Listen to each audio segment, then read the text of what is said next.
Hello everybody, welcome back to another video. Today is OGR Game 53 as the Edmonton Oilers fell to the Arizona Coyotes in what is called the most boring game of the fucking season as we lost 3-0 against the Coyotes, as this game was just a devastating one to say the least. It was a very boring game.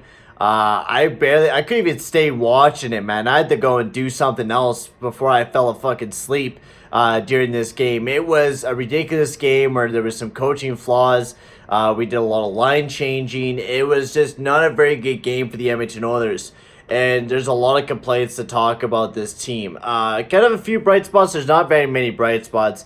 Mika Koskinen had a great night defensively. We struggled in every bit of way. We just weren't able to get the puck out. We gave it away a couple times, which ended up in a couple goals, but we were not able to play very well defensively. Offensively, I mean, Archibald was all over the place, but he didn't really play very well with McDavid. They're not able to do very well because of the fact that Archibald and Kassian are like identical players. So when you put that alongside of Connor McDavid, it just never works out. That's why you should put Taylor Benson up on the first line. I've been wondering when this kid's going to make his debut because he got called up a couple days ago and they were talking about making his debut against the fucking St. Louis Blues. He didn't. Calgary Flames, he didn't. So when are we going to see this guy make his debut? When are we going to see him implemented in the lineup? I feel like he would be perfect first-line guy since James Neal. He's out of the lineup right now. Tyler Benson would fit perfectly alongside of McDavid and Kassian. Archibald fits with Seahan, not Jujhar Khaira. Jujhar Khaira is the worst fucking player on the team right now. I loved him at the start of the season. I really did believe that Jujhar needed to step up this year. And he hasn't really done anything. Like, he got a little bit of offense. He had a couple good games, but he's been struggling out of the late. He just has not been able to do his best. He's one of the best defensive players. Yes, that's why he plays on the PK, but he nowhere deserves to play alongside of Seahan. Archibald needs to be back down there. I believe that for a fact. He's a great player, but that's the end of the story. Tyler Benson needs to fucking play. That's just a matter of fact. That's all I really have to talk about. Dave Tippett, I hated how you loaded up the first line with Draisaitl, Yamamoto, McDavid. I felt like the second line needs to stay. It needs to stay the same. You need Tyler Benson in there. There's no doubt about that. Sam Gagner doesn't work. We need some kind of playmaker or some kind of good guy that's going to produce offensively well up on that first line, and Tyler Benson is that guy. Maybe he's not. We never know until we try it out, and we got to try it against the San Jose Sharks, as we got insanely lucky. Everybody lost their games last night. We had the Calgary Flames, Vancouver Canucks. Everybody lost their games. So we're still in a very good spot right now where we are at, and we're still second place in the division. Now, do we need a big victory against the San Jose Sharks? Hell yeah, we do really need a big victory against the San Jose Sharks to keep that momentum going from January. Or coming into February, of course.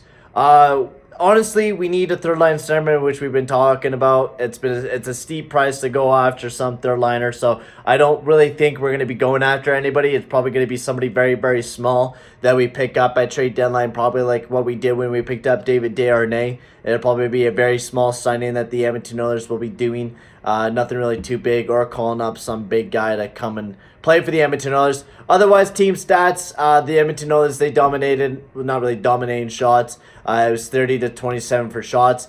They got absolutely demolished in the first period for shots, but then Edmonton started climbing back, but they just were never able to beat Antti Raanta. He was just solid all night long. We weren't able to score on the power play, and we killed off every single penalty that the Arizona Coyotes, every penalty that we took.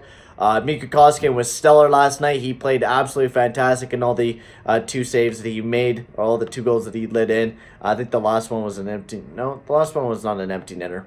Yeah, that was an empty netter. Christian Dvorak's goal was an empty netter, which kind of buried it in the end. Also, rumors been told that Darnell Nurse has been wanting an $8 million contract, which is like, holy fuck, that's a lot of money for a guy like Darnell Nurse. It's a lot of money, and I don't really like it that he wants that amount of money, because to me, he's a good defenseman, but he's not that good of a defenseman. I love my boy Darnell Nurse.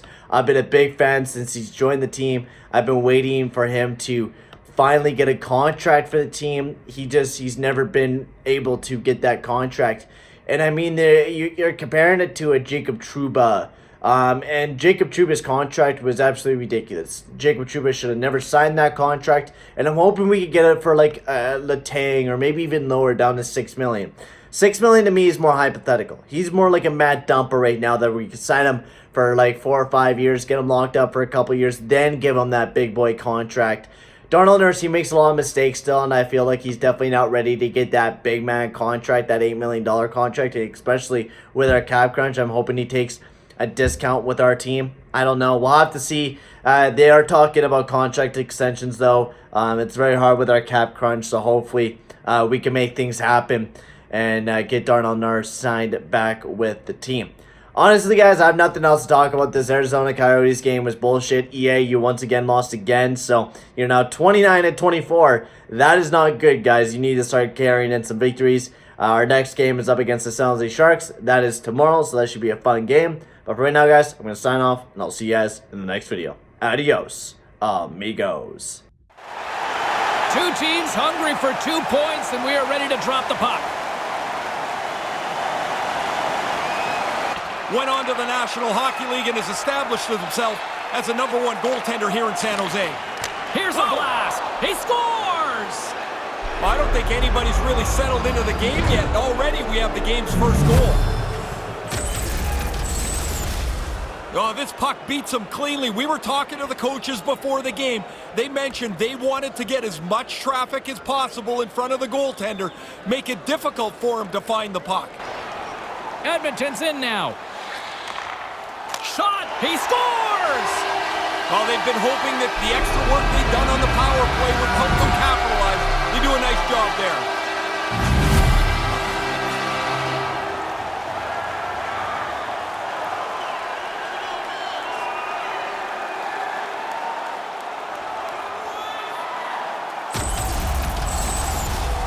The goalie doesn't get a clean look at this with the traffic in front of the net.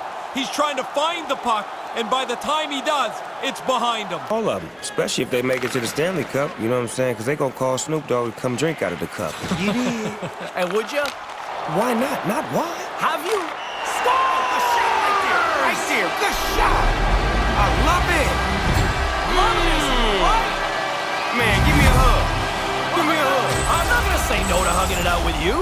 Give me a hug, man. Love is love. Love is love. No way sometimes for the goalie to catch up to the pass. It's too quick. It's one-timed into the net. Tenner takes the feed at the back end. Lets it go. Scores! We're all tied up. And now their bench has a little more belief as they've evened up the score. Really nice play. Quick pass on the tape and into the net.